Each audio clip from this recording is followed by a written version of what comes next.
What is up, RotoGrinders? Taking you all the way up locked for tonight's 10-game MLB slate. We're not acknowledging the games that start at 6:40 or so. We're starting at 7:07. 7:07 on the East Coast. Why 7:07 and not 7:05? I think it's the Canadian national anthem. That's the Toronto game. I'm pretty sure that's the reason why. I feel like I've heard TJ. Yeah. I don't know why they can't just like start everything 2 minutes before. It just get and don't they think that they say that the Canadian national anthem? Why can they don't do that in American ballparks, do they? Look, they might for the playoffs and things like that. Or something if maybe a Canadian team takes part. I don't know why I'm sidetracking. We got plenty of time to talk all sorts of things. We got an hour and 35 minutes taking you guys all the way up to lock. 2 multiple $1 million winners, returning champion Dave Potts. You know him from the $1 Million Musings, not ironically named. Dave, how are things? Happy Tuesday. Yeah, things are great. Happy Tuesday.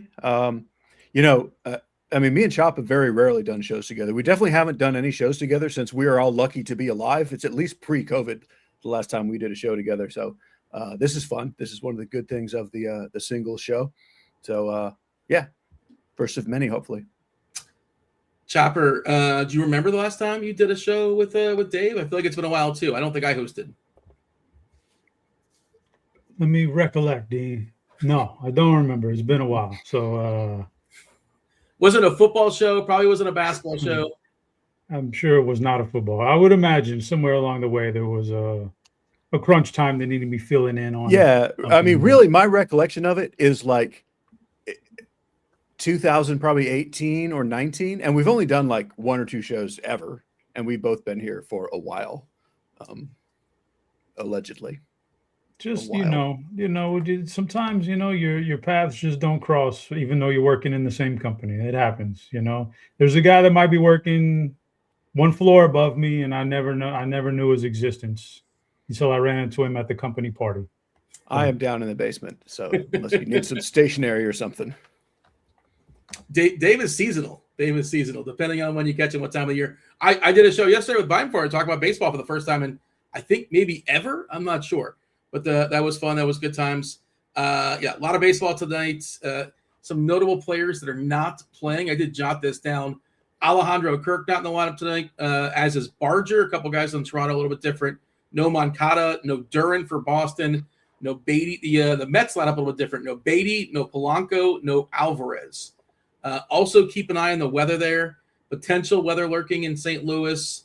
A couple other spots. The Dodgers later on the night, 3 hours after lock. Yeah, LA. I do a double take as well. That seems like the one that's most potentially most icy.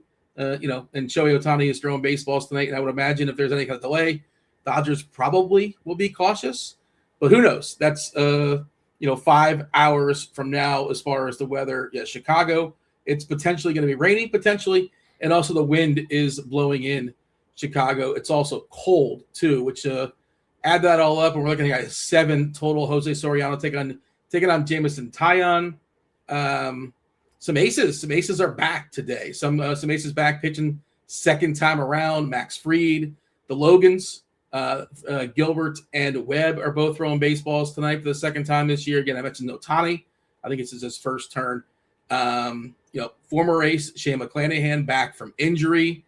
Former ace many years ago, Max Scherzer, 40, 41, 42, taking on the Rockies. It's father time versus the Rockies. We'll see how that turns out. But want to get a little bit of a screenshot as far as the slate before we talk about some pitchers.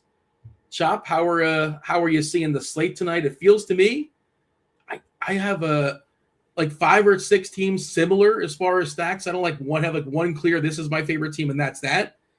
And I also have like 4 or 5 or 6 different pitchers, and that's kind of like my pool. It's a big slate as far as 10 games, but I think I'm knocking a lot of stuff off. I also don't make a lot of lineups, so I just kind of have to do that no matter what. But I'm curious. I know you're running a bunch of lineups tonight, so what is your plan of attack? I'm going to stack a few teams, take a few pitchers, and hopefully we get a little lucky, Dean. Most of the time, you know how we do, Dean. You ask me how I see the overview, and I give you the same thing. I give you the same thing pretty much every time. I see the slate beforehand. I see the slate kind of like Stevie Wonder. I don't really have much of a clue here what's going on around. Well, although some people claim Stevie's faking it and he's really has vision, but that's neither here nor there. He doesn't see it, but he has a feel for it. I guess maybe some You're in people some say strange parts of the internet, Chop. some people say he's a total faker here. You go down the rabbit holes. You see him ducking out of the way of balls at basketball games and stuff like that. It's like, how did you know that was? Come on, Stevie. Now, but point being, Dean, we're just gonna throw some stuff together. This is how it is. There's good pitching. We'll get into it. There's some decent stacks. I don't know. I'm going to lean on Dave Potts here because he's the math. This is the benefit of doing the 3-man booth, where we got these where we're spreading it out a little bit. Less usage. I don't ever get to see. No, Dean, I wasn't implying I got to work less. I was implying I get to work with the best in the business now. And so for baseball, that's cheese is good. And so I'm going to listen to him, jot some notes down, and build some lineups as we go along here. Dave, you have an overview. You obviously don't make as many lineups as Chop does typically, but what is the plan of attack for tonight's slate? Do you kind of see it the same way? I feel like there's an opportunity cost to pitchers tonight. Not necessarily certain which one of these studs is going to have a 10 strikeout game, but I think one probably gets there. So there's definitely an opportunity cost. There's also a cheapie like Jameson Taillon, in Chicago. And if you want to really, really scrape that barrel, I suppose you can go Soriano with the elements in Chicago. Give me your overview, Dave. All right. I mean, I had an overview. I'm a little tilted now just thinking about Stevie Wonder, and I'm going to try to hold this off and dig into that after lock. You're not going to come up for like days. It's a lot on it. Yeah, there's a lot going on now. So what's interesting is, like, when I kind of wrote everything this morning, where I really dig into everything, I felt like there's a bunch of games and teams that are all pretty close and pretty good, and there's upside, but it's not great. When I really started making lineups, it was kind of shocking how few batters I actually like at all. Mm-hmm. Like, even doing like the consensus value rankings, where we rank like 8 players per position, there are not 8 players. They're not even like 6 at most of those positions that I have any interest in playing in like primary lineups. And when you factor in the pitching, like you were saying, sure, you can play one of the Jose's like Soriano or Suarez and save some money, and you could pair them with like Taillon or Scherzer or something, and then you've got salary. But really, you probably want at least one ace, and ace in most FanDuel lineups. And so with the way the salaries work out, you're pretty much forced to stack like a bottom of the lineup to make that happen, unless you want your one-offs around a stack to be just nonsensical nonsense. And I really don't like the teams. So I always try to build some teams to see what they look like, where I don't worry about correlation at all. Just like, what are the best hitters I can get into this lineup? Can I get a one-off at every position that I love if I take 2 cheap pitchers?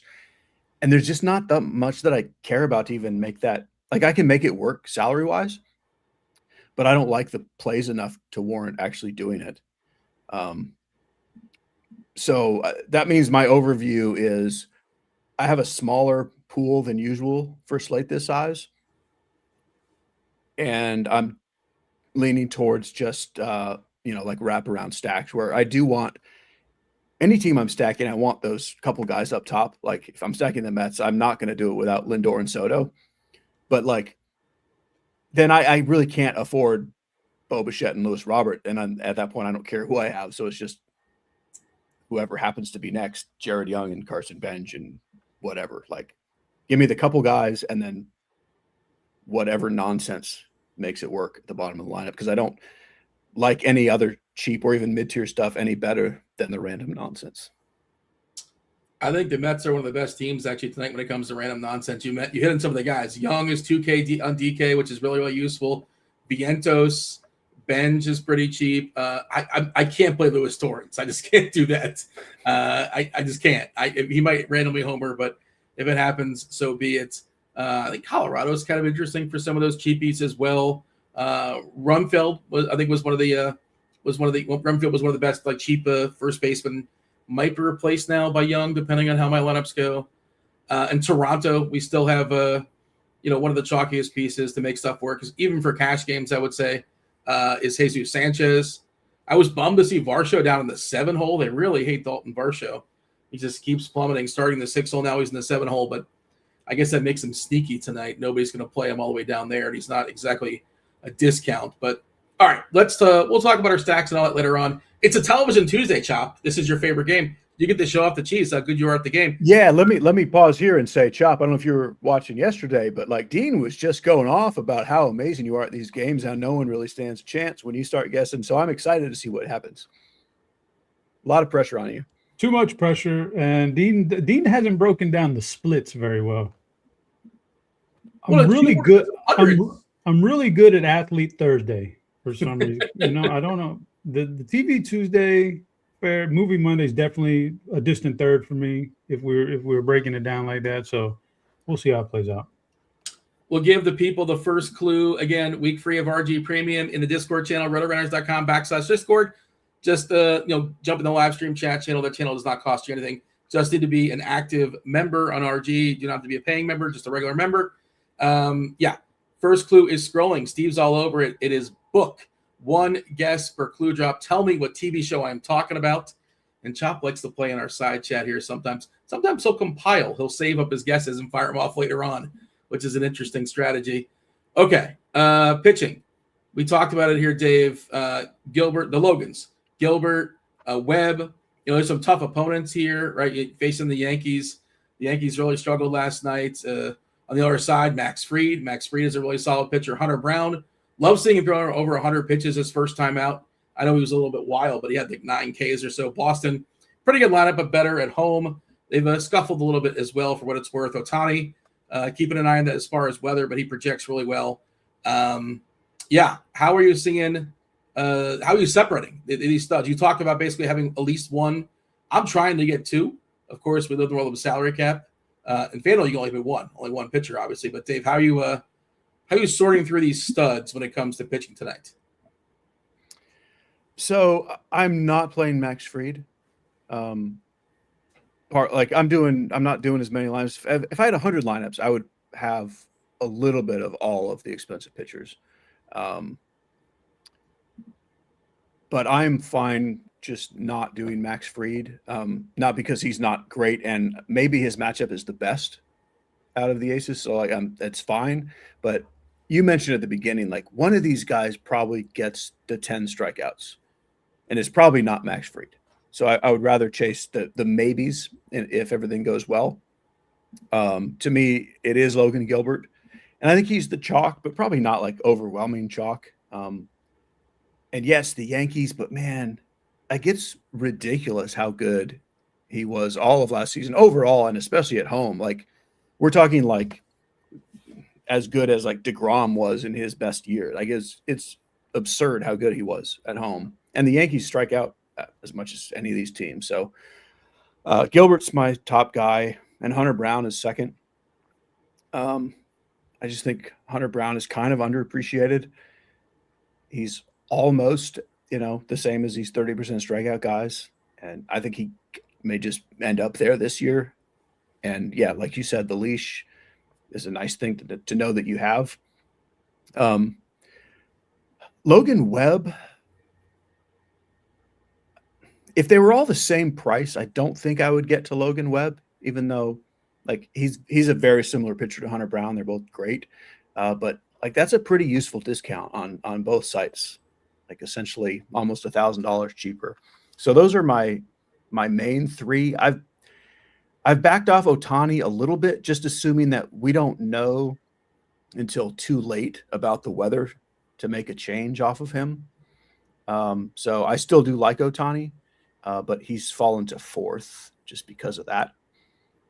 So, and I know these are kind of obvious answers, but because of the salary, I don't think everyone's just going to have all these guys, and there's enough of them. They're split up. So Gilbert 1, Brown 2, Webb 3 because of the salary, and Ohtani 4 because of the weather. So Dodgers play 10-10 on the East Coast. 9:40, you got Webb and Fried and Gilbert. So, if there's some kind of like concern a half hour into the bell, you could always pivot. Webb is cheaper.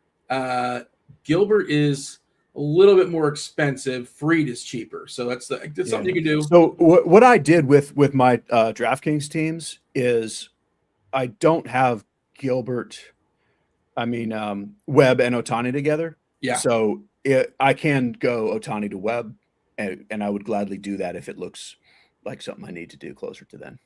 Yep, that's exactly what I was thinking. That's the move. Chop, pitchers, and feel free to talk about some potential cheapies, Chop. If you want to splurge on some bats, we can look at, the Scherzer thing. The numbers were so bad last year, but the Rockies were so bad last year. I should note, by the way, Dave talked about it, and I was actually going to write it up today, but he beat me to it in the survey to add some color to Logan Gilbert at home. Last season, 38.8% K rate, which is absolutely insane, and a 5.4% walk rate. We know Seattle, one of the best pitchers ballpark in all of baseball, too. So, yeah, he looks like the best pitcher on the slate. Chop, your thoughts as far as the studs, and you want to work your way down to the cheapies or some players in the mid-tier? We can do that, Dean. Let's begin. I echo a lot of the similar thoughts as Cheese, which is I like Hunter Brown. He's fine. Probably not as much on Logan Gilbert. It's, there's a lot of good things going on for him. It's a tougher matchup. But when you got like 4 or 5 guys like this that are really good, I'm trying to split hairs on, on DraftKings. I got one lineup. I can only put 2 of them in there.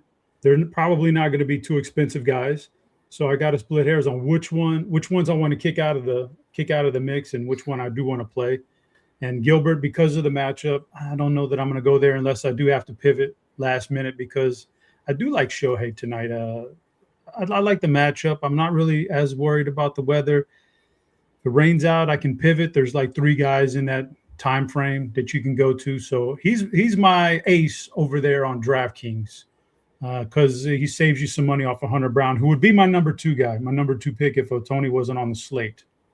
Hunter Brown would be. He looked really, didn't get the results in his first outing, but he looked pretty sharp. So I echo the thing on Max Fried. I don't like Max Fried. Don't like him tonight. Don't like him as much right now. In general, I didn't like what I saw in spring training. So kind of like out on that one. Logan Webb is okay, but he's certainly not a priority. But he's a guy that you can keep handy because of the rain out factor, and maybe you do want to pivot to him. But then you get to the cheapies. I'm going to probably have to pair one of these guys with one of the expensive guys. And the ones that come to mind, as much as I necessarily probably think a lot has passed by Max Scherzer as far as his skill set, he did still look pretty sharp in spring training, if that matters to you. And it is the Colorado Rockies. So he does got that going for him. So he's on that short list of cheaper guys I would use, along with, I know you guys didn't seem too excited about Jose Soriano, and he's not an excitable kind of guy, but he did look really good against Houston. And I don't know if, one outing doesn't make a whole season, but the stuff did look really good. And the weather really favors him tonight. So I'm on board with that. He does save you quite a bit of money. And that's about, I'm not into the Taillon. Don't think he's going to be particularly effective here in this outing. The weather's going to help him, but I don't like what I've seen out of him. I'm saying I've never been a believer. McClanahan's going to be on a pitch count of some sorts. So, yeah, those are the 2 cheap ones, Scherzer and Soriano. And then my favorite would be Shohei, followed by Hunter Brown. And then those other guys, like I said, I'm splitting hairs on trying to decide between them. I think we have a really good mix of high-dollar pitchers there. We're only giving Woodruff 80 pitches, too, as well. I think that's kind of of note. They're charging a lot and probably not going to get a full allotment. We're giving 84 to McClanahan for what it's worth. Dave, beyond the studs, the cheapies, who you working in? Any big stands? Are we in on Mad Max? Are we picking on them? We doing both? So when I wrote this morning, I wrote, I think Scherzer is my favorite of those mid-tier cheap guys. And I think he makes the most sense, and I get it, and I like it. But also, as the day moves on, I'm actually making lineups that I'm actually entering for real. I think I like Taillon a little better than Scherzer. I think Scherzer is probably going to be what he was last year, in which case he's a good play and he'll get his strikeouts today. But when a guy's 41, like the fall off the cliff can happen at any minute. It really can. You're not going to know until we see it. So I slightly leaned to Taillon ahead of Scherzer in that mid-tier. And then, you know, I don't think I landed on any Jose Soriano, but on DraftKings where he's, you know, $400 cheaper, that's fine. But I'm just nervous on Scherzer. And I feel like I know he's probably going to strike out the righties. I'm playing cheap lefty power against him just because he was so bad against lefties last year. So that's one of those, I will tell you, he's probably a pretty good play on DraftKings. I don't really love him. At that point, I'm kind of just as happy playing Jose Suarez for 6,300 and hoping you get something. This guy's an unknown. He hasn't really pitched since 2022. It's not like he was amazing then, but he was fine. To me, he's at the price where it's like, give me 14 points and I'm fine with that, and as opposed to trying to chase and hope for 18 from Scherzer or Taillon or something. But just the way I feel about all these guys, I really just do like the expensive guys. 85 innings last year for Scherzer, over 2 homers per 9, 2.01. I think it was 2.45 specific to lefties. Not the biggest sample, right? Just 85 in total, and a ton of fly balls. A lot of fly balls, a lot of potential homers. Now this Colorado, like you said, they're not great. You know, it's not the greatest lefty power, but you know, Rumfield looks like he's got the ability. You know, Goodman is a righty. They can actually hit righties and lefties with power, and Jake McCarthy leading off. But there's not a lot there. FanDuel, anything? Something to point out on FanDuel. Someone mentioned it in chat. Like, so Suarez's minimum salary on FanDuel, which is $5,500 on FanDuel. Like, there's no need for that salary. Like, it's a great salary. It's too cheap. But like, you're either just playing every most expensive bat that's not in a good matchup just because you can, or leaving like $3,000 on the table. So like, yes, that's a very good price. I didn't find any need to actually use it. But he is too cheap there. If you really just want to play, you know, all the expensive bats, it's fine. But that also does the thing where everyone who plays Suarez has the same lineup. Aaron Judge. And I don't love that. All right. Anything else as far as pitching, or shall we get to our tiers? Anything you want to point out, Chop, as far as pitchers? Or are we good to go? Move on. Chop, you had the honor, and you were kind enough to do today's tiers category. Do you want to tell the people what the category is? I think I know what it is, unless you changed. We're here. First show. We've done in a long time. How could I not pay homage and rank a board full of cheeses as my favorites and worst cheeses? So that's what we're going to do today, Dean. And we all know Dave's not a big fan of cheese in general, so what's the irony of it? Dave, do you like pizza? Are you fine with pizza with cheese? You know, is that okay? Yeah. So the official rule is I will eat cheese on something that is not the thing that it is without the cheese. Pizza is not pizza without cheese. Mac and cheese is not mac and cheese without cheese. But anything that doesn't need cheese to be the thing that it is, I don't like putting cheese on it. Salad doesn't need cheese to be a salad. A burger doesn't need cheese to be a burger, et cetera, et cetera. But no, I don't like cheese. Cheese is not good. Mozzarella's got to be number one. I would imagine. I mean, that's not the chalk. Like mozzarella or provolone, Chop. I mean, I've not seen your board. I'd imagine that's got to be one. And maybe you have to remember, Dean, and I'll say this every year and almost every show.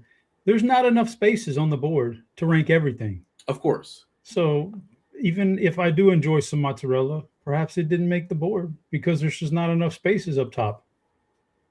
The chat says cheddar is the chalk. Cheddar to me is gross. So maybe I'm just thinking for myself.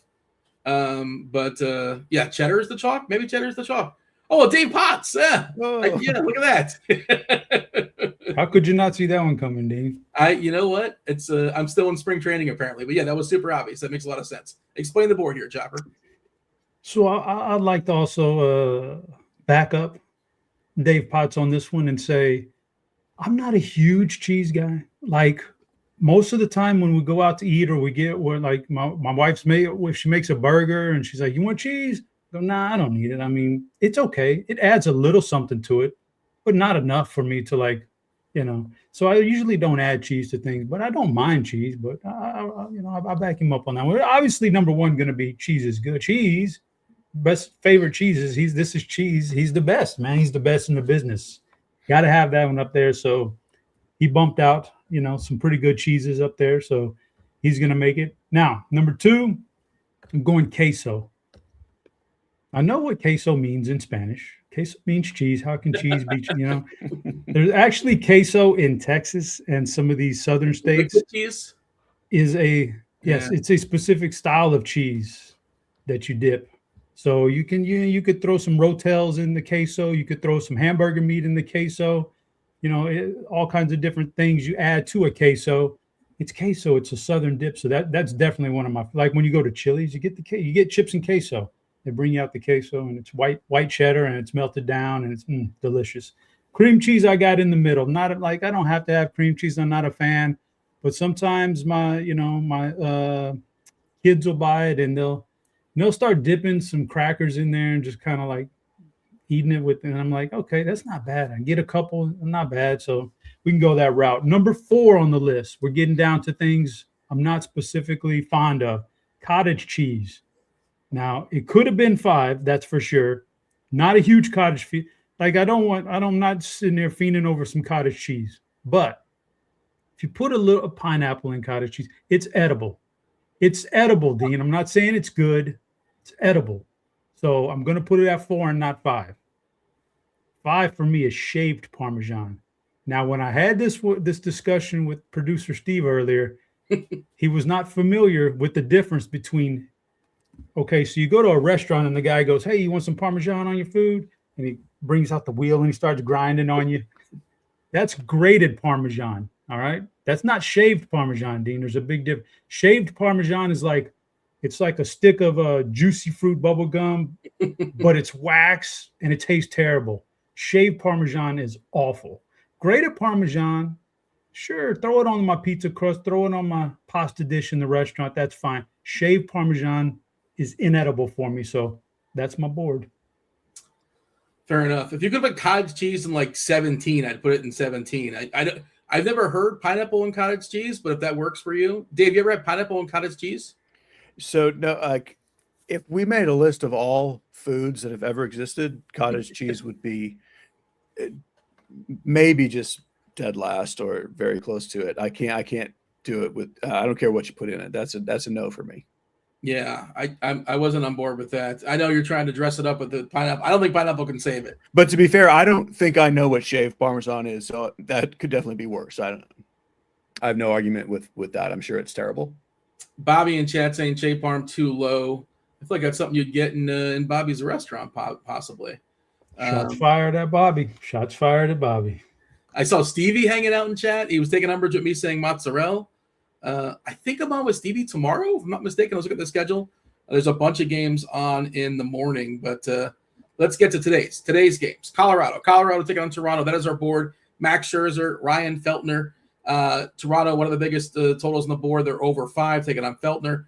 Rough bullpen. We saw Toronto get beat up yesterday. They even had I can't remember who mopped up, an infielder or an outfielder. It wasn't a pitcher who was closing out that game. They were trying to save their bullpen because, unfortunately, Pence, the chalk du jour, hurt himself. He hurt his ACL. He's going to be out for a long time, per the news today. Chop, you're going to go first. This is how you go. You rank both. You tell me where you're putting both these teams, and then Dave will counter. He'll either say he'll confirm it or he'll deny it and say, you know what, this is where Chop's wrong. But where do you want to place the Rockies and the Blue Jays on our board? Well, to no one's surprise here, these guys are going to be polar opposites for me. Toronto's going in tier 1. I do like the matchup. I like the offense. I like, everything that they're cooking tonight. And Toronto is going to be, if I had to, I know there's a lot of tier 1s here or several tier 1s here. They might be my favorite on the whole night, but they're definitely a tier 1 offense for me at home. Colorado had a big explosion last night. If somehow you got to them and played them, you probably won some kind of money, I would imagine. But I'm not a fan of the lineup in general. There is some pop in there, but I'm still going to put them at, man, I might make an adjustment on the fly here. I might go cottage cheese because they do have some power, and cheese kind of sold me on maybe Max Scherzer's not as good as he looked in the spring training. Maybe that was fraudulent of him in the spring training. So I'm going cottage cheese for Colorado. That was an adjustment on the fly right there. I feel like Dave would have counterpoint. I think he would have upgraded it, but I'm not really sure the way we were talking. But yeah, Dave, we good with the placement here by Chop? Yeah, I mean, Toronto has to go up top. And yeah, Colorado is one of those. I do like some cheap power as one-offs, but I don't love the full stack. Yeah, that's pretty much where I'm at. I'm just waiting. Is it weird to say that I'm going to put the Braves and Dave Potts? I'm looking forward to hearing you say that, Dave. That's going to sound strange. We no winners, by the way. No winners today for Television Tuesday just yet. I don't think anybody banked it. So let's give the people a second clue. Week 3, RG Premium, Discord channel, RotoGrinders.com/Discord, live stream chat channel. Tell me what TV show I'm talking about. Chop is banking his guesses as well. Book is the first clue. Seasons is the second clue. Book and seasons. All right. So this is Dave's board. The Athletics. Athletics taking on the Braves. 9 total. Jose Suarez versus Aaron Savali. The Braves right around a 5 total when it comes to their team total. Athletics at around 4 or so. Anything weird there? Oh, so they changed things up a little bit with left on left. Kurtz is in the 3-hole. Wilson is leading off today. Dave, where do you want to put the Athletics and the Braves? The A's go right in the middle for me. A little cream cheese. I wouldn't want to eat A's on their own, but I could mix them into like a cheesecake or something. It's kind of like yesterday. It's different bats, but like I really do like Langoliers and Rooker, and like the stack is okay. But I do think Suarez is a decent pitcher, so just right in the middle. The Braves are, I think, going to go in queso for me. It's one of the better teams on the slate. Savali, I don't think we know exactly. Like he's kind of bounced around a little bit with some of the splits and just how good he's been in general the last few years. At the very least, he's a guy who will give us some power, and he could be just trending down in general. And not trending down from some amazing point anyway. But kind of like we talked about yesterday, the bottom of the lineup is, and bottom being like really after the top 4, it's just kind of okay. You can't quite put them all the way up top, I don't think. Chop, your thoughts?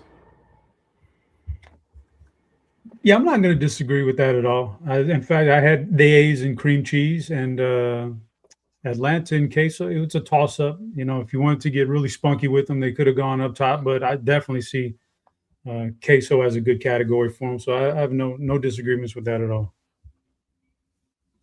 All right, let's go ahead and move along to the Angels and the Cubs. 7 total, lowest total on the board.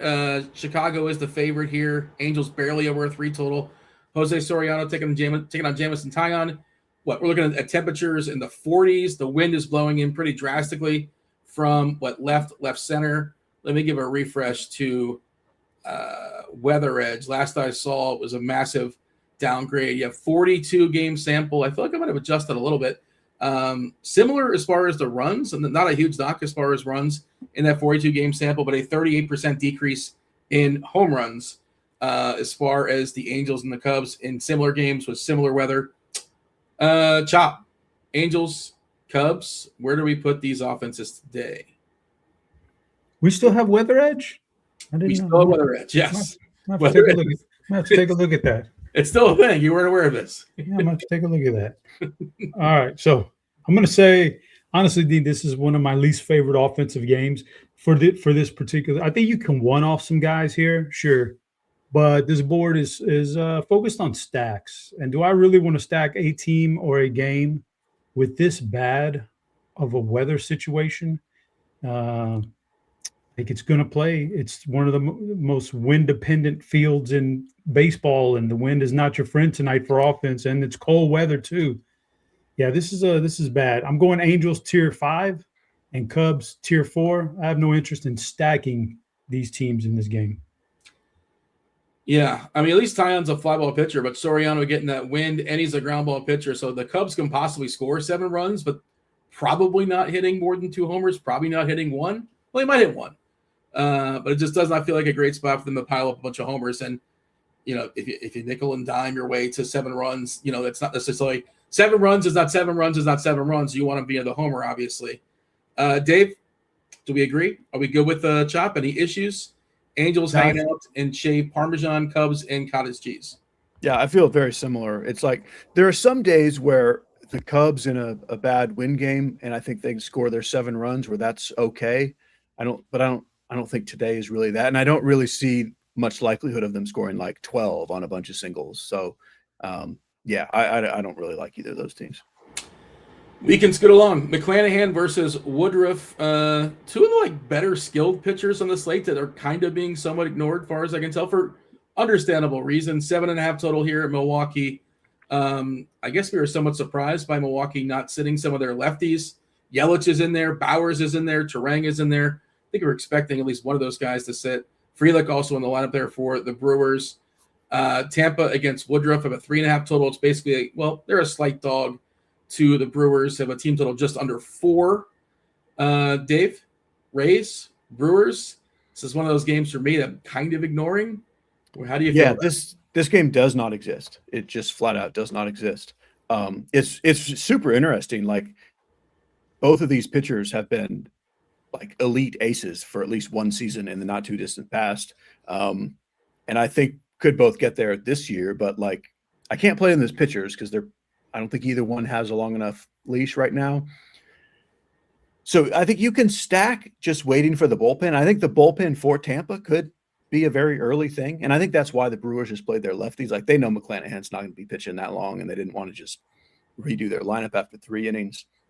So I'll put the Brewers in the middle just because they could get 5 or 6 innings against the bullpen if things break that way. Tampa, this is going to be an everyday thing. It's like they're not a terrible real life team, but how do you even begin to stack this team? I don't think you do. I'm putting them with shaved Parmesan, not grated Parmesan, shaved Parmesan. Where would graded go, Chop? I know you can't place every single team on the board, but in theory, where would you put graded Parmesan? It would have been in the third. It would have been right in the middle. It's something that I don't like. I'm not actively seeking out. There are times when the guy comes to my table and he wants to grind me some Parmesan, and I go, sure, why not bring on some Parmesan? And there are times I go, buddy, keep that thing away from my bowl. I don't want none today. So it's kind of right in the middle for me. That's where it would have gone. But it's big difference between that and shaved Parmesan. I think it's a 2, but that's fair. At least you upgraded it from the 5 hole there for shaved. So we got Tampa in 5. I believe Milwaukee was in cream cheese. I don't think they're on the board just yet, but I think that's what you said, Dave, correct? That is what I said. Yeah.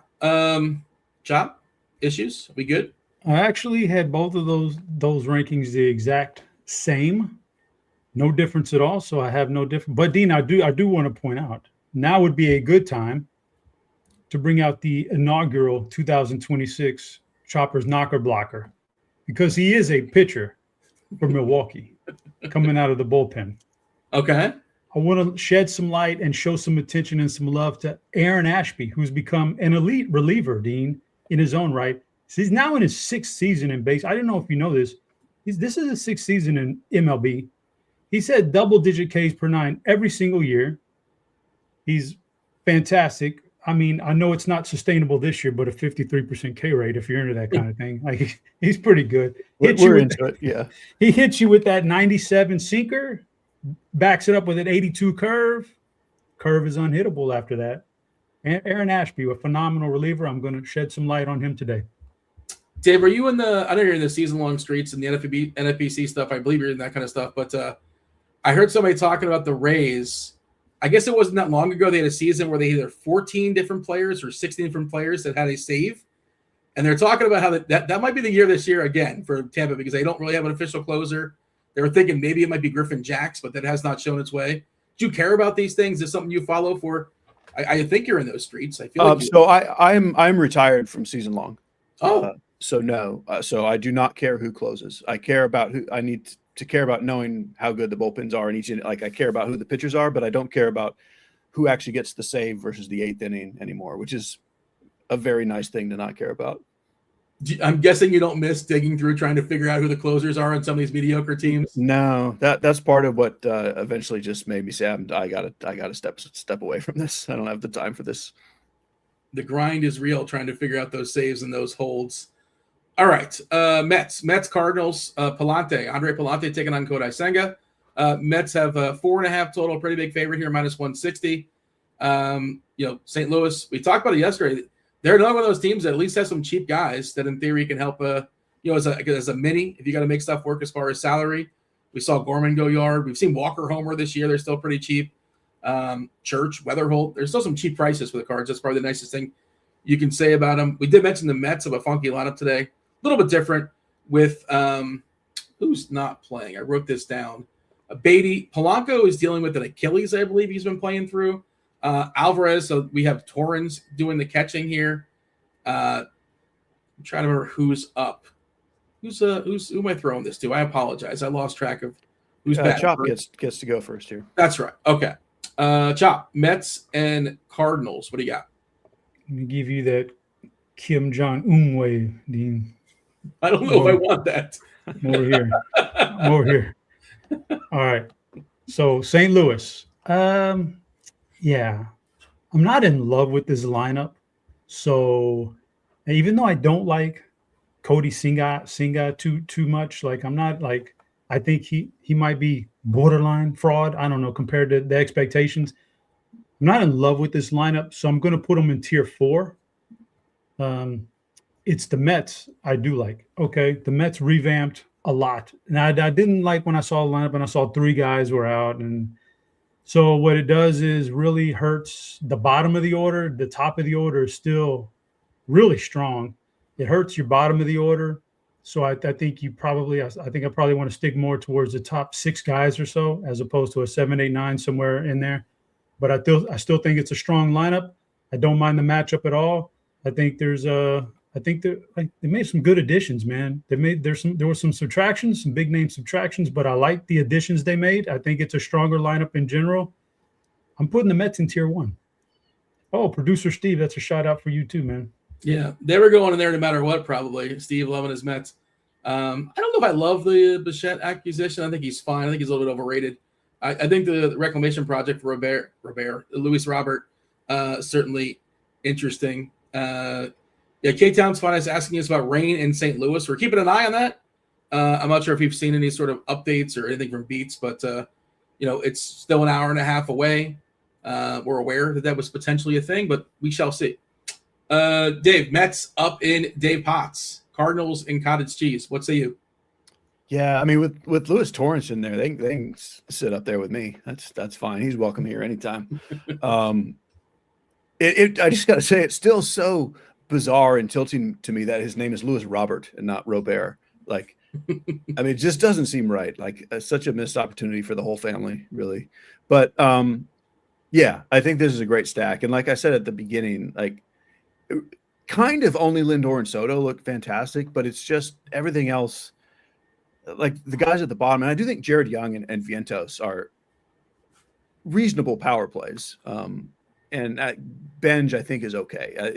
It's Simeon and Torrens that are really kind of hard to get excited about.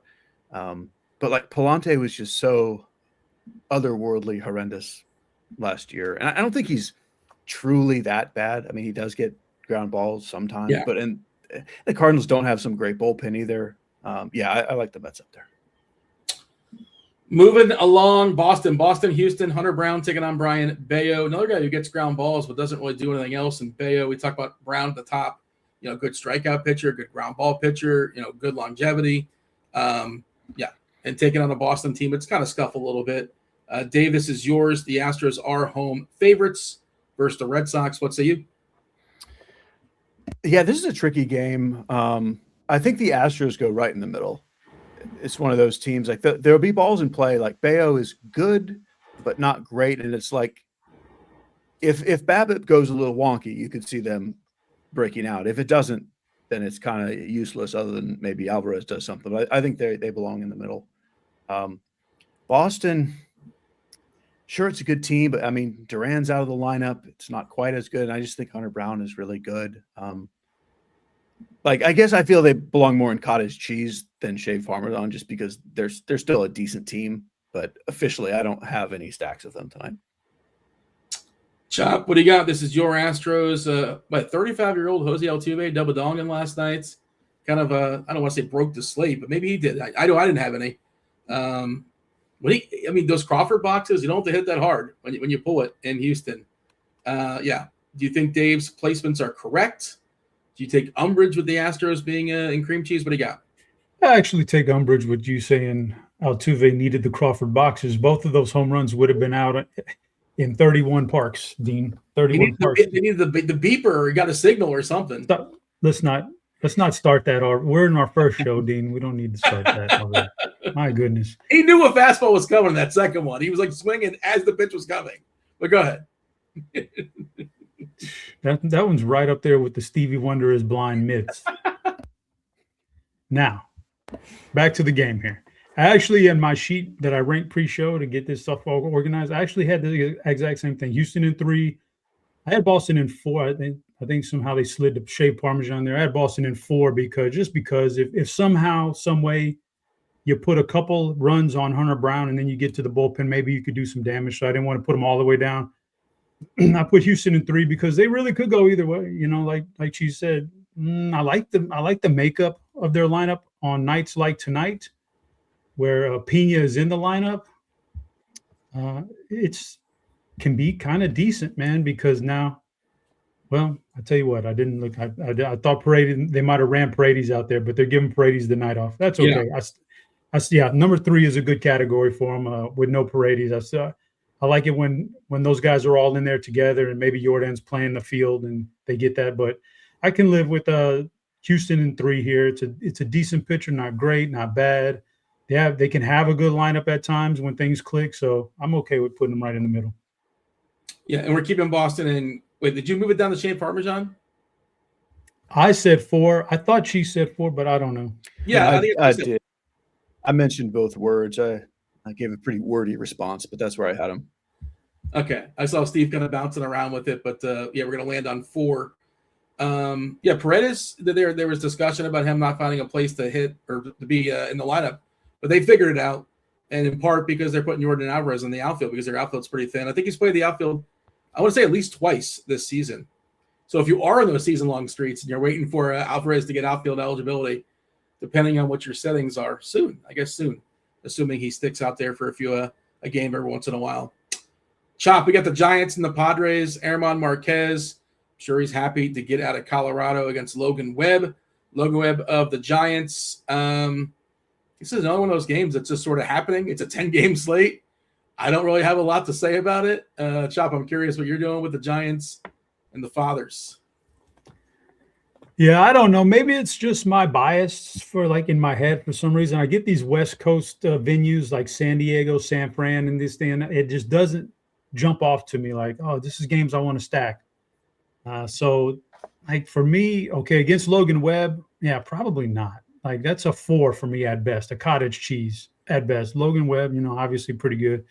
Have some respect for the San Diego lineup, but not against Logan Webb, not in this venue. Now, Marquez, if this was a better venue, this would be a much higher ranking stack to me. I don't necessarily want to go to San Diego and jump on a bunch of stacks in that ballpark, but I do want to attack this pitcher if I can. I'm putting him in cream cheese. Just you never know. Sometimes, like I said, you get these nuances about the ballpark in your head, and it keeps you from playing a pretty good offense and a pretty good matchup. And so I'm going to put him in cream cheese just because you never know against this matchup. But I'd be curious to hear what Dave says. I don't understand why Cronenworth is batting leadoff in front of Tatis and Machado. That doesn't make sense to me, but that's what they're doing in San Diego. Dave, do we agree with San Fran, 3-hole cream cheese, San Diego, and cottage cheese?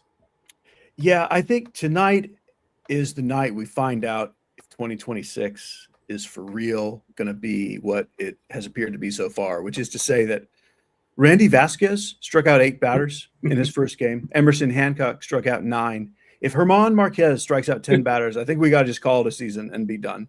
I feel like this is the thing. that's going to just make it all fall apart. Like, he should be horrible. Like, he fell so far off the map when he came back from injury last year. Like, he used to be an okay pitcher. That was a guy, like, if he had not been in Colorado for most of his career, like, he would be a pretty well thought of pitcher. Like, he was okay. And last year, after he missed 2 seasons, basically, like, he was not okay. Like, there aren't enough words to describe how bad he was. But as always, so what if the Giants score 5 runs in 3 innings off him? Then you still got that Padres bullpen, which is, I think, to me, probably the best in the league. Yeah. So, which is to say, I think cream cheese is correct.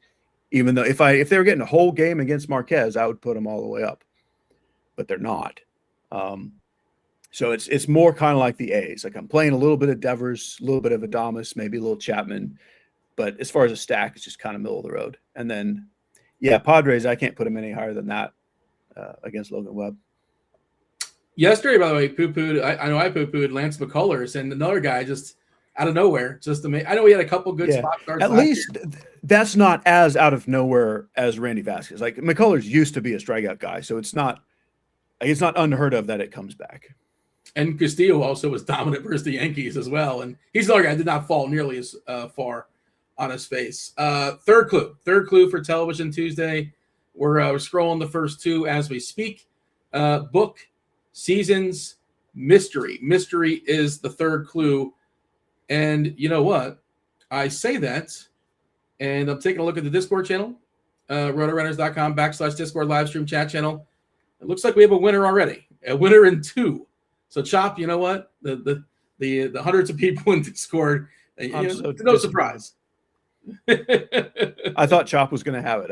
I'm disappointed to start. See, that's the thing about when you save Dean oversold it. Yeah, you save your guesses up a little, and you save your guesses up a little bit. That's that's the risk reward. Somebody could beat you to it, or I could drop three guesses at the same time once I get a good picture of the clues. It's a risk reward. That backfired on me today. I'm okay with it. It's a long season. Shout out to Jay Mammon. Jay Mammon in the chat. Producer Steve's will juice you up with a week free of RG Premium. If you want scores and odds, dealer's choice, you can get scores and odds as well. Yankees, speaking of Luis Castillo, his current team, let's get back to Seattle. Seattle and the Yankees, a 7 total because we have 2 studs on the mound here. Logan Gilbert taking on Max Fried. No Yankees lineup just yet, but I presume we're expecting Grisham and Judge and Bellinger and Rice. Stanton, Jazz, McMahon, Wells, and Caballero. Kyle Raleigh is back in the lineup tonight. Of course, he sat yesterday. I think he came off the bench and got the game-winning hits, if I'm not mistaken, in the 9th or the 8th. I think it was the 9th. Doesn't matter. But, this is for Dave. We like the pitchers here, I think. So how do we feel about the offenses? I'm not going to do it. I won't say the L word. But, Yankees or Mariners offensively, where we place them on the board. So Mariners are all the way at the bottom for me. Like, I don't want to play Max Fried, but I don't want to play the Mariners against him. Like, I don't see how they put up enough to win the slate. Like, it would take an extreme outlier, which, extreme outliers happen, but somebody's got to go at the bottom. That's them for me. The Yankees, I can't put all the way at the bottom. It's still the Yankees, but I can't put them any higher than cottage cheese because just of how incredible Logan Gilbert has been. Yeah, I mean, Fried doesn't really give up home runs, a lot of ground balls, and you put him in a ballpark that doesn't yield home runs. Like, how do you pick on him? I know there's Kyle Raleigh there and whatever. If he hits a couple homers, good for you, but I'm just not picking on him either. What do you got, Chop? Yeah, my pre-rankings had them both in tier 4 just because there's some power in the offenses. You never know. I'm certainly not in love with stacking either one of them, so I can definitely agree with those rankings right there. Detroit's lineup came out. No Baez, no Dingler. So, that's the next game we're going to talk about here, Chopper. It is Detroit taking on Arizona. Roof is open in Arizona. 9 total coin toss, both teams with a 4.5. It's Brandon Pfaadt. It's Casey Mize, War Eagle. Colt Keith leading off here for Detroit. McGonigal in the 2-hole. Torres, Green, Carpenter. I think this is different. I feel like this is different as far as the shuffle. Keith, McGonigal, Torres, Green, Carpenter, Torkelson, McKinstry, Meadows, Jake Rogers, the backup catcher here. Marte, Carroll, and Perdomo in the lineup there for Arizona. Chop, what do you got? D-backs, Detroit. Nice little shootout in this game last night. So I'm not expecting, obviously, 15 runs again, but I think there's potential here for these two offenses to do pretty well again against each other. So I'm putting them both in tier 2, Dean. Both are going to go in queso. We need to load up the quesos anyway. So I'm going, Detroit against Spot, I think is a pretty good spot right there. And Arizona against Mize. They've got some hitters in that lineup that, just really solid and make for some good stacks. So I'm going tier 2 for both of these guys. Just there's no minimum, there's no maximum, Chop. You don't necessarily have to juice it up. You don't have to artificially pump up the 2-tier, but you genuinely like them there, right? You're not doing it just to kind of fill things out. Yeah, it's always been organic. I've never done it on purpose. It just happens. And so, but no, that's where I had them ranked pre-show. I like them. Dave, do you confirm both teams here in the queso tier? Personally, I have Detroit all the way up top next to myself. They're my top team on the board with salary considered. And Arizona would be in that second group. So I'm fine. I feel like Detroit is like, I don't argue with them in the second spot either, because it's kind of just my own personal lean on it and salary related, but they are my highest owned stack by a lot. Do you think this new lineup is anything of notes? Do you care about? It's a little bit shuffled up here, but it's basically doesn't really change anything. No, it does, like I'm not moving anyone around because of it. Like I don't care. It's if you can flip Carpenter up to the top and put McGonigal at 6th and keep 3rd, and I don't care. It doesn't change a single thing for me.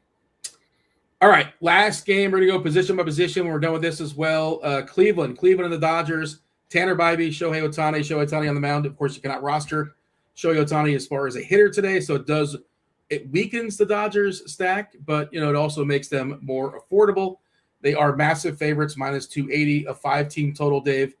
We do have the lineup here for LA. It's Ohtani, Tucker, Betts, Freeman, Will Smith, back doing the catching, Muncy, Teoscar, Pages, and Alex Freeland.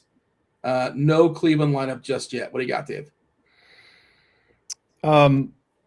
Yeah, so I really do love the Dodgers just because it is possible that Tanner Bybee is very hurt. I think it's unlikely because Cleveland, if Cleveland was worried, he wouldn't be starting the second game of the season. But the fact is, the guy left his first start with shoulder inflammation. Like there's nothing possibly good about that. Like, they say it looks clear, it was not structural, just kind of a flare-up. But, like, that's such a huge red flag. Like, that's one where I just want to play just in case he's actually broken. I think it's worth stacking. And if he comes out and he's normal and he's good, then you don't win those lineups tonight. And, oh, well. But to me, they're all the way up top. And then Cleveland, I just can't do it. I would put them all the way at the bottom. Any issues, Chop? I don't have any issues. I had Cleveland all the way at the bottom. I actually had the Dodgers in tier 2, and I think that was mainly just based on, as much as it's mainly based on I think they're going to be pretty chalky. But then again, maybe the rain drives. I was trying to play the ownership game within that also, but I have no issues with that at all. I haven't been paying as much attention to the chat today. My bad. I'm done multitasking, doing different things, trying to figure out some lineups for myself, hosting the show. Did Blender make an appearance? Somebody said Blender is woofing in chat. Did you guys see Blender woofing? Is that happening? Did not see the woofing. No, I think someone just said that he would say his usual thing about today. I didn't see him. Gotcha. All right. Maybe producer Steve can push the button in memory in honor of Blender. I think he's got the button fired up. Maybe he does, maybe he doesn't. But you know what button I'm talking about. I think maybe. We are going to play out this there it is. I was waiting for it. Absolutely. Murder is the 4th clue, by the way, for our Television Tuesday. We do have a winner, but if we want to play out the string just for fun, book seasons mystery murder. And we'll drop the 5th clue in about 10 minutes or so, give or take. We're going to also go give our favorite plays position by position. I do want to recap the stacks board. Tier number 1, Chop was kind enough to power rank today's tiers. It was cheese. He power ranked cheeses, Dave Potts. The Dave Potts tier has got Toronto, LA, the Dodgers, that is, the Mets.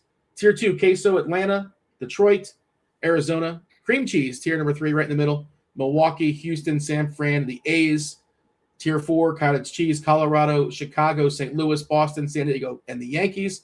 And all the way at the bottom in the gutter, tier 5, Rays, Seattle, Angels, Cleveland. Dave, you have a single entry lineup tonight. Somebody's probably going to ask you this later on, so I'll ask you now.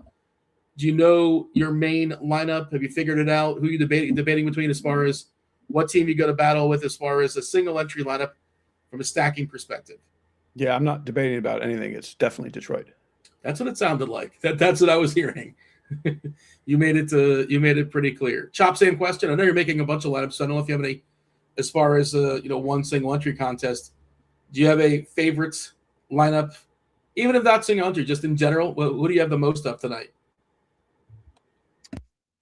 Well, I got to do some adjusting, but early on, it's the Mets. I'm going to go back and adjust that because I did a lot of that pre-Mets lineup. So I'm going to get some of the bottom of the order guys out of there and get some top of the order guys back in. Did you have a lot of Alvarez? Is that what was happening? Yeah, I know everybody's stacks are different in the way they want to do their rules, but I kind of like throwing in my catcher. If I have some confidence in my catcher in that particular stack, I like wasting my catchers in my stack because I don't like that position anyway if they're nice and cheap. We're going to talk catchers here in just a second. Before we do that, I want to refresh you as far as pitchers. Not everybody just tunes in at 5:30 on the dot when we start the show. Some new listeners coming on through. So, Dave, can you give us a recap how you're approaching pitching tonight? Yeah, we have a lot of aces, and they're pretty close. For me, it's Logan Gilbert first, Hunter Brown second, Logan Webb third, and Shohei Ohtani fourth. If we have more clarity about the weather, I would probably put Ohtani ahead of Webb, and maybe even Ohtani ahead of Brown. I think that's toss-uppy. But I don't think you can really go wrong any way you want to swap those guys around. Mid-tier, Taillon and Scherzer are pretty close. I slightly have more Taillon than Scherzer. For me, if I need to go cheap, it's Jose Suarez, and that's the bulk of my pool. Chop, what do you want to add there as far as your pitching pool?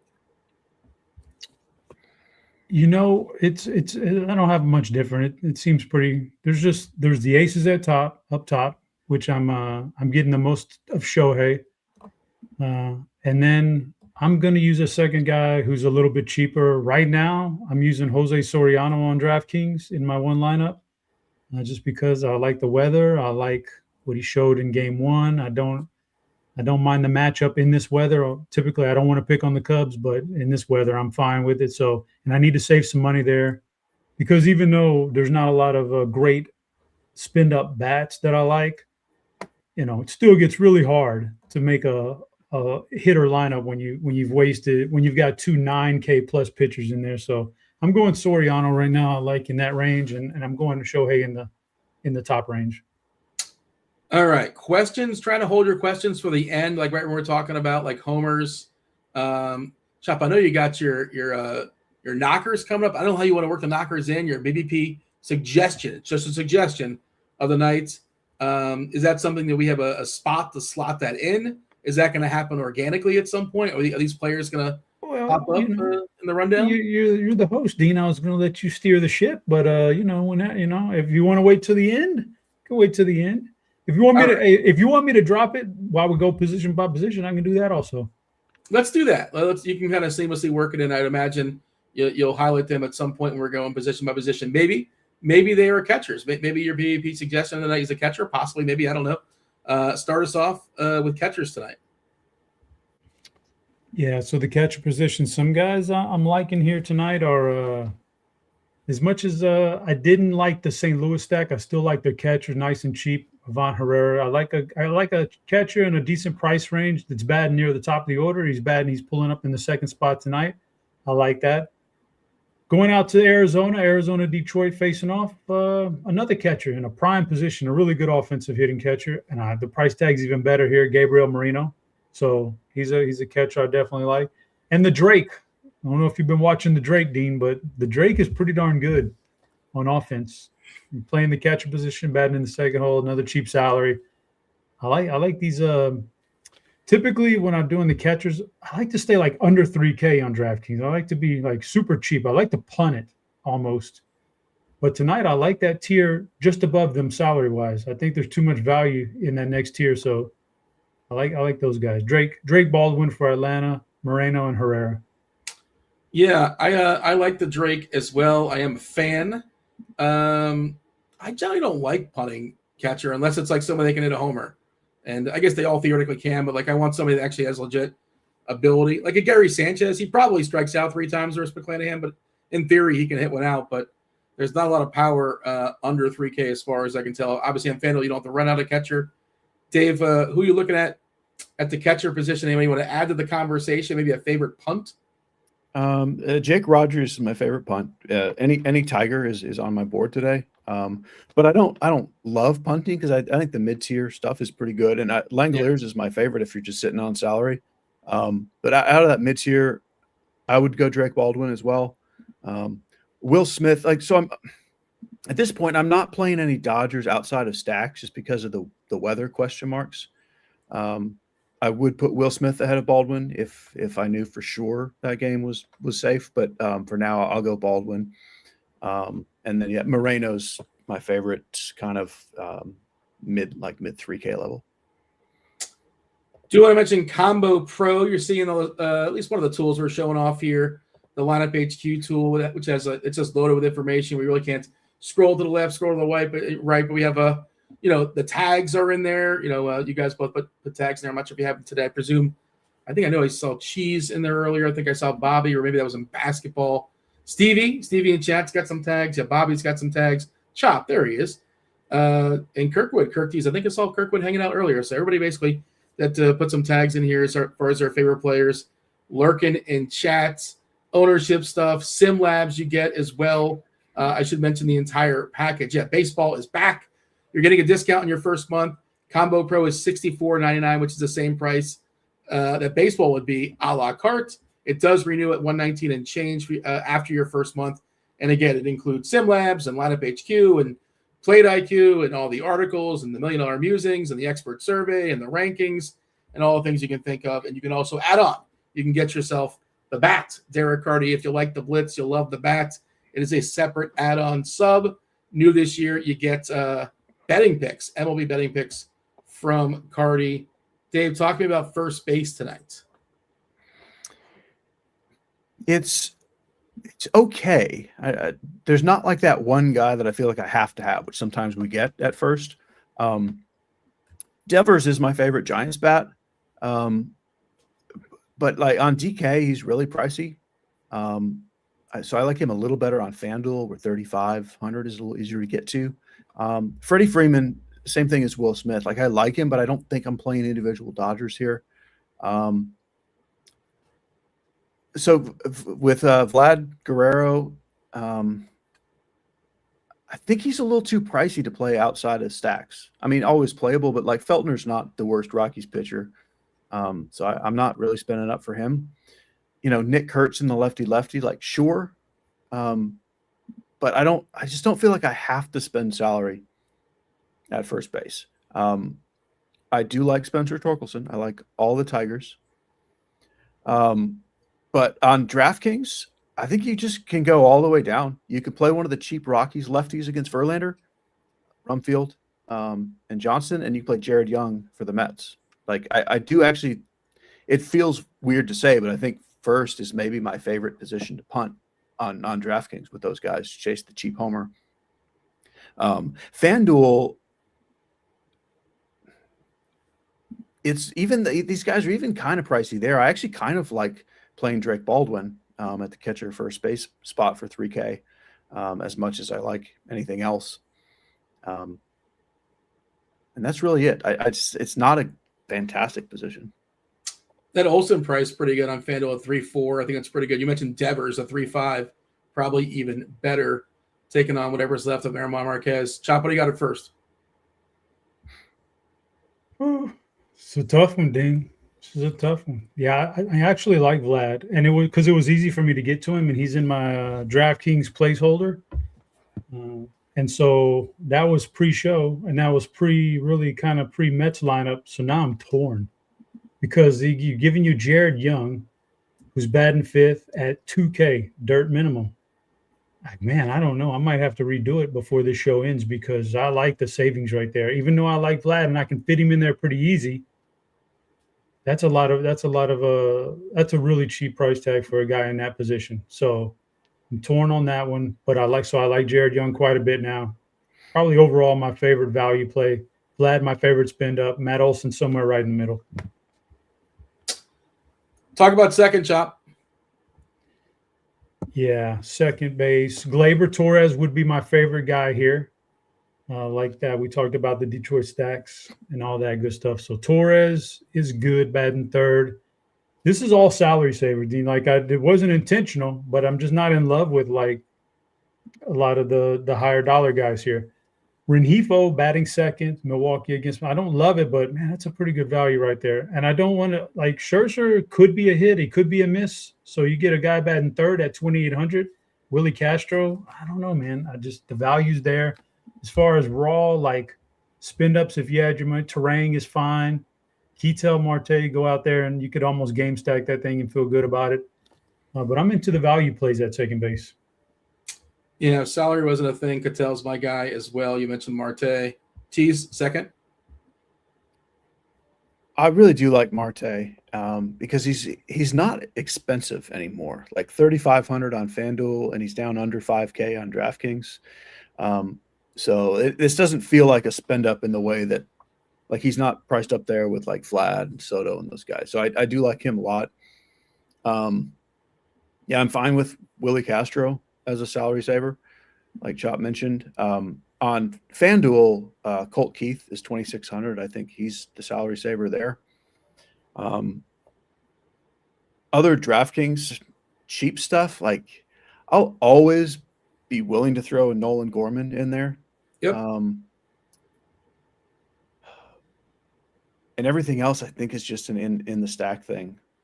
Like Ozzie Albies, I really want him to be good. I think everybody does, and he's just kind of not. Like, he's not bad, but he's not what he was supposed to be. He was supposed to be like this 30-30 guy, and it's just not happening. So he's kind of in his own price range where it's fine if you land there. But I would, at that point, I think you can get up to Marte or just save salary. I believe historically better versus lefties than righties as well, right, Albies? Correct. Yeah, so switch hitter, much better versus the left-hander, starting versus Savali, but in the stack, I suppose. But I'm not going to one-off him. I wanted Albies to be better too. It feels like he was somebody that he kind of broke pretty early and kind of sort of plateaued and dipped a bit too. Atlanta did sign him for a long-term deal. They got a good team-friendly deal. It feels a little less team-friendly than it did a couple of years ago. Dave, you got third base? Yeah, Austin Riley is looking very cheap to face Savali. I like him well. You can play Devers on FanDuel at third as well, but I actually prefer him at first tonight. So you can do Riley, or Matt Chapman is 2,900 on FanDuel, which is, I think, a little too cheap. He's fine on DraftKings, but I prefer him on FanDuel. On DraftKings, McGonigal is third and short and fairly priced. I think I would prefer, like in my stacks, I like to have both Keith and McGonigal, so that would be Keith at third on DraftKings. Same thing with Max Muncy as with Will Smith at catcher. Like, he would be in my primary pool if that game was just 100% clear, but it's not, so I'm leaving him for stacks. And that's all that's really standing out to me. Third base, Chop? Yeah, Colt Keith, probably my favorite third baseman. Let me see here. Okay, Austin Wells is not in the lineup tonight, and Cleveland. Okay, just checking on those lineups. I think Cleveland's as expected. I think there was one guy that Okay, they're missing, but I didn't. Nobody of note. Can't put the pieces together. Yeah, nobody of note. Colt Keith, probably my favorite third baseman. Just the salary is too good. Matt Chapman, like against Herman Marquez, right? Like this is your do or die, man. Get for these guys against Marquez. Here's the thing about Chapman. He was a finalist for the BVP suggestion of the day, but he didn't quite make it. Okay. No spoilers. I like the Mets stack. I said I had them in tier 1. I like them. So if I can spend up, I think Bo Bichette's a good play. If I need to go save salary and we got the lineups, after we got the lineups, I think Mark Vientos becomes a pretty decent play at 2,800, although he's had his issues last year and has underachieved compared to what people thought he was going to do, you know, when he first burst on the scene. But at 2,800, batting sixth against Palante, one of those Mets guys seemed like a pretty decent piece of the stack. Matt Chapman against Herman Marquez. I saw this. 3 homers and 15 at bats, 6 hits. His teammate also beat up Marquez. I'm not sure if that's the actual knocker. I will say, I would imagine that probably happened in Colorado in Coors. Just guessing. A little bit trickier, a little bit tougher. And the algorithm takes all into account, Dean. That's why Chapman did not make it. Who might maybe that's why Chapman didn't make it. We've yet to hit on the BVP suggestion or the knocker. So give me shortstop. Maybe that's what it is. Chop shortstop. You will not be getting a knocker. Yeah, no, it's all outfielders today. It's all outfielders. Although Willie Adames was another guy who was in the mix. He was in the mix, but again, we got to take some certain things into account. I like Francisco Lindor. Like, I've got the money to spend up. I don't know, man. Maybe I need to go readjust. Playing Soriano gave me a lot of money to do a lot of good things with my lineup. Lindor was one of them, so I like that. But I like the Mets stack. Adames is fine. Bo Bichette we talked about. And, maybe, I don't know. Can't think of all the good offensive shortstops right now in the game, but one guy who never gets to notice is Zach Neto. He's like an exceptional offensive shortstop. And although the weather conditions are bad, I'm going to keep him. I'm going to list him here just because he's just so good, man. So Zach Neto, but Lindor's my favorite, and I've got the ability to pay up for him.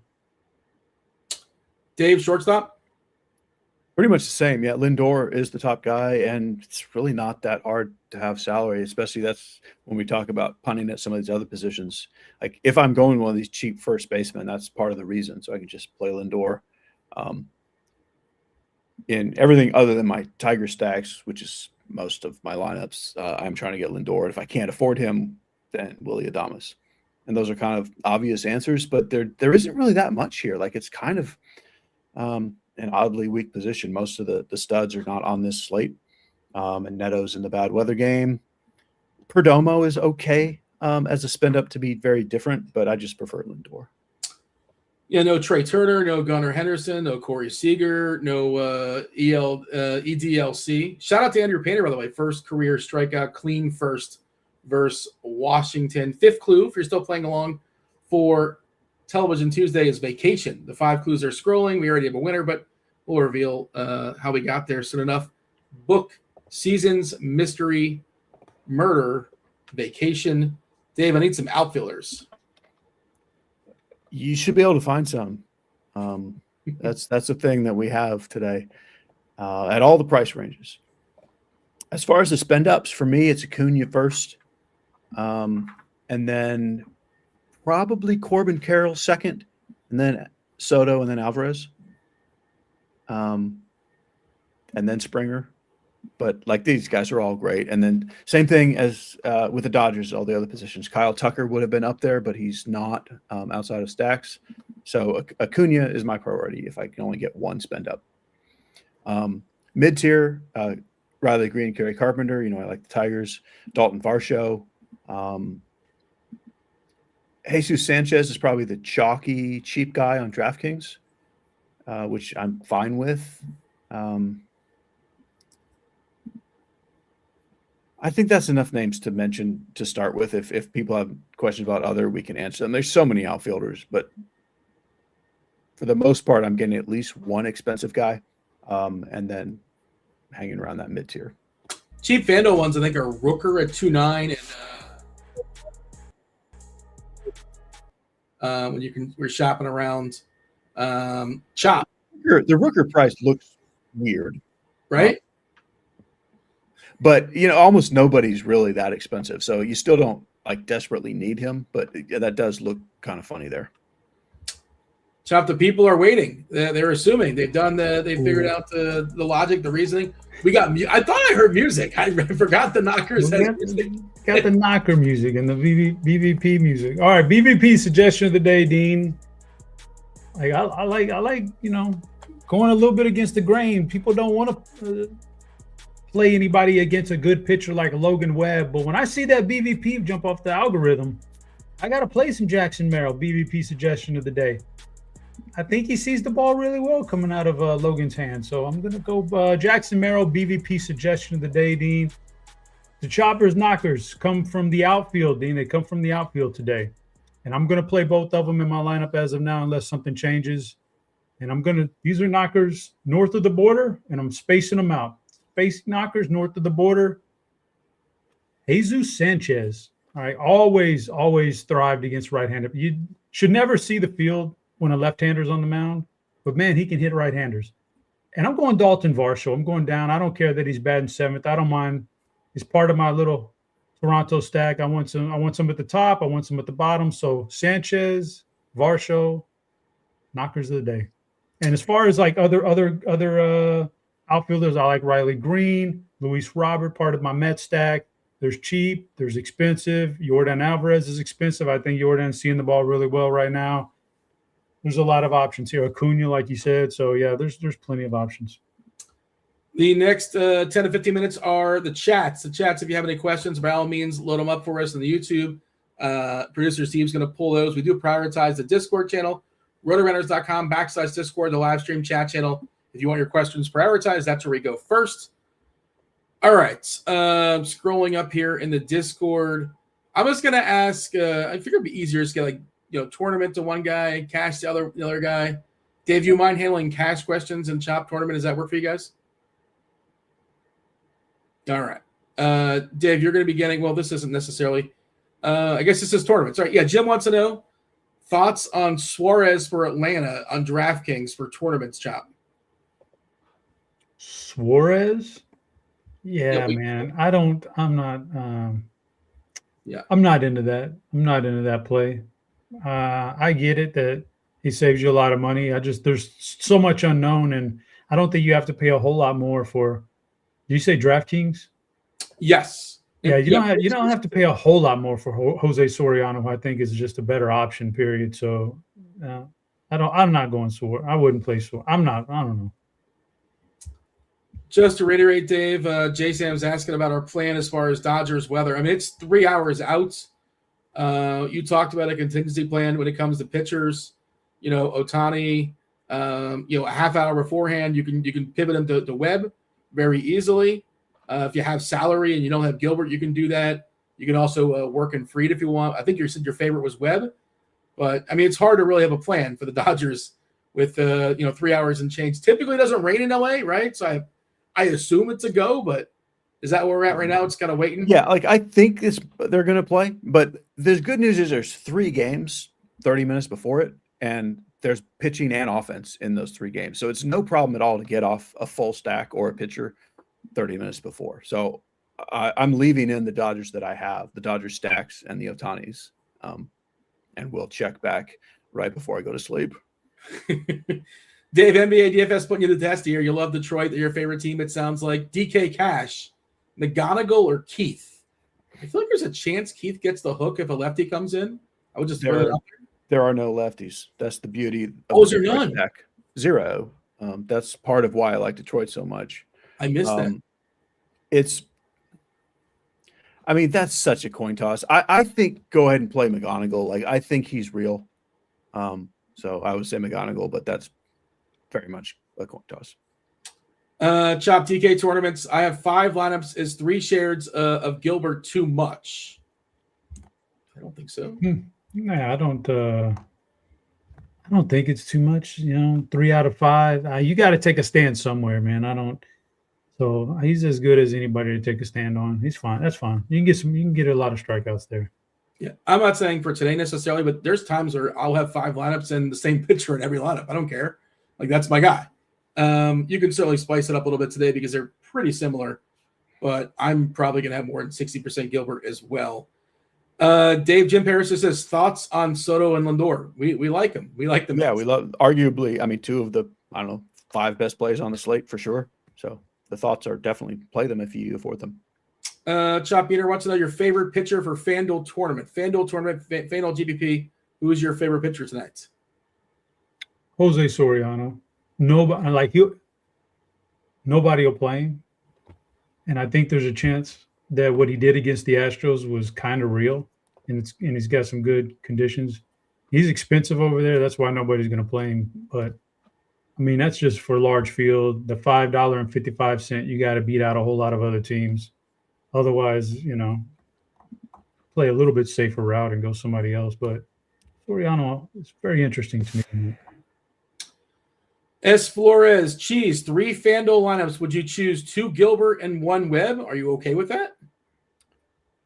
Yeah, that would probably be my go-to. Just Webb is so cheap there. I think that's what I would do. The reveal, by the way, for Television Tuesday, as we get some questions compiling here. Book, seasons, mystery, murder, vacation. The clues get better as we progress. Book was in reference to not reading a book, but you book a vacation. You book a hotel, place to stay at. That hotel would be the seasons, the 4 seasons. This show has had 3 seasons. Each season, they go and stay at a 4 seasons hotel in different spots around the world. There is a mystery. The mystery happens to be a murder, sometimes more than one. 5 is vacation. Chop, this is the White Lotus. The White Lotus is our answer. All right. Jay Sam says a question for Cheese, specifically FanDuel. Does a 5-5 Braves Detroit stack, does that sound like money? I don't think you can get a 5-5 on FanDuel. 4-4. Yeah, if you get 2 extra hitters, you win. Yeah, I mean my main lineup on FanDuel is 4 Tigers and I think 3 Braves. So I hope so. Allen's Club for Chop. Goodman or Langoliers, which one off do you prefer for DK single entry? You can afford both Langoliers. Chop Blink 182, large field DK. Which pitcher do you prefer under 8K? Scherzer or Soriano? Soriano, man. I'm pushing my chips on him today. Carolina guy wants to know FanDuel tournament's favorite pitcher 1 lineup. That's for you, Chop. Favorite pitcher for 1 lineup? Man, that's a tough one. I'm gonna go Shohei. Alex Don. These are all coming from the Discord channel. We'll get the YouTube here in a second. This is for Dave. It's SP2 DK Cash. Sad to have missed a bit of the content tonight. Can you help me find an SP2 for DK Cash tonight? I guess Hunter Brown is probably, while we're waiting for Ohtani, if you don't want to get stuck with that. How would you handle that? You're probably not playing Cash, Cheese, but if you were, who would your 2 cash game pitchers be?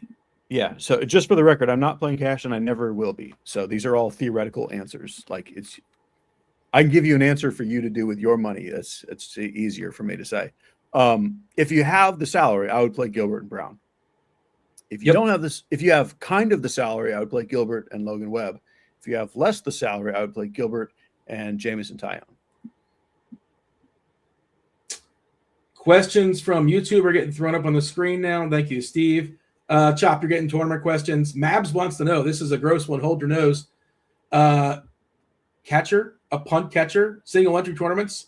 You want Heineman or Torrens? It's a great question. This is why we're here for these kind of questions. You don't want either. You're just happy you don't have to answer it. That's a good one because I like both the stacks, and so I don't mind throwing my catcher in there. I don't mind it.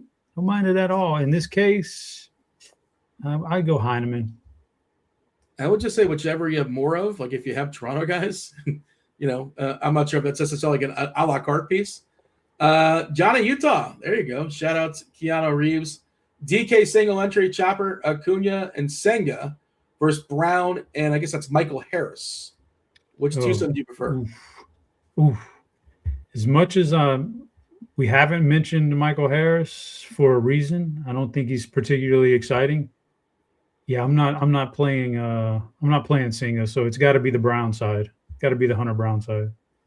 We mentioned Michael Harris, and we said we don't like anybody on Atlanta after basically the first 4 guys. So we kind of sort of mentioned them. Keith wants to know thoughts on Aaron Marquez for DK tournaments. Chop again. This is tournaments. This is Chop. I mean, that's got to be a hard pass for me. But I mean, again, like she said, it's your money. If you want to play some Herman Marquez in a large field, maybe he turns back the hands of time, because I do remember there was a point in time when Marquez was, Draft Cheat said he was the best ever do it. Well, he couldn't have said that. That can't be true. He said it. I remember he said it. I feel like that was back when Moonrocks was a thing. I can't imagine. I want to see that quote. It's right up there with the Stevie Wonder stuff. This is for Cheese specifically. Major wants to know, Cheese, your 2 favorite starting pitchers for FanDuel tournaments. I mean, chalky Logan Gilbert, and then unchalky Shohei Ohtani. Programming note, by the way, tomorrow, it looks like we're scheduled, I guess depends upon what the slate's doing and all that, but I'm seeing in the schedule Cardi and myself and Stevie, 10:45 in the morning. 10:45. I'm going to be cranky tomorrow. 10:45 in the morning, talking some baseball. I think it's a bunch of games, a lot of getaway stuff. And then we have basketball. We got basketball going down tomorrow night with myself, Noto, and TJ talking the basketball slate. Thursday, the same deal. Myself, Cardi, and Tim. We're talking Thursday afternoon baseball. Kid Kobe, do we want St. Louis or Colorado stacks, Chop? Who do we prefer amongst those 2? St. Louis or Colorado? Yeah. I mean, probably St. Louis. I'd lean St. Louis. Dave, you gave the rundown. I don't think you mentioned Scherzer and Cash for DK. Well, I did when at the beginning when we were talking pitchers. He and Tyone are essentially tied. Like, they're right there. I think that's a flip a coin. If you prefer Scherzer over Tyone, great. I think that's very even. No Austin Wells for the Yankees tonight, by the way. They got their backup catcher in there. And that's not Ben Rice. I guess Rice is DHing JC Escara. Muncy or Rengifo on FanDuel, doesn't say for cash or for tournaments. I would assume it's tournaments. What do we have here, Chop? Muncy or Rengifo? And I assume that's Max Muncy? Well, no kidding, but which Max Muncy are we talking about? That's why. Max Muncy, man. That name throws the spreadsheets into disarray. Well, it's a good thing I'm not a spreadsheet person, but I can imagine. Yeah, you're not a spreadsheet guy. Even hand building, it gets like you just type MUNC into the thing, and it takes a while. Yeah, it's tough, man. It's a tough gig. I liked it was Rengifo was one of the choices I mentioned. I like Rengifo. I don't mind him tonight. Let's lightning round this, boys. We got like a couple minutes till the slate starts. Jackson, Carr, DK tournaments. Olsen and Harris, 2 Atlanta guys versus Rumfield and Carroll, Chop. Rumfield, Carroll. All right, Johnny Utah, Baldwin, Olsen. So 2 Braves with Scherzer or Gilbert with Lindor and Benj. DK single entry. Chop, your tournaments always. Yeah, but single entry is pretty close to what Dave's playing. But I mean, I would say the Gilbert side. But same answer. Gilbert and the Mets. Geez, we never got your homework calls. Who's going to bang it? Yeah, I think I got 2 or 3 last night. Good for me. Hooray. My favorite part of every show. I can give you the mid-tier and cheap pretty easily. Riley Green and TJ Rumfield. For the expensive guy, we'll take Acuna.